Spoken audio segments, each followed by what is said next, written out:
මේක normal image එකක් වගේ පෙවුනට ඇත්තටම මේක වෛරස් එකක්. මොකක් වෛරස් එකක්? ඔව් hackers පාවිච්චි කරනවා steganography කියලා hacking technique එකක්. ඉතින් මේකෙදි වෙන්නේ මේ වගේ image එකක් ඇතුළට අපි ලියන වෛරස් එකක් ඇතුල් කරන එක.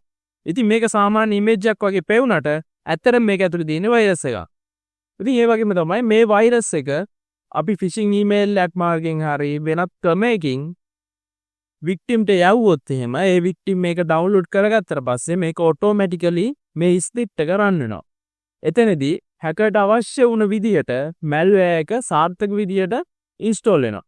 ඒ විතරක් නෙමෙයි මේක install වුණ වහාම hacker ගේ listener එක එහෙමත් නැත්නම් hacker ගේ terminal එක මේකේ update වෙනවා.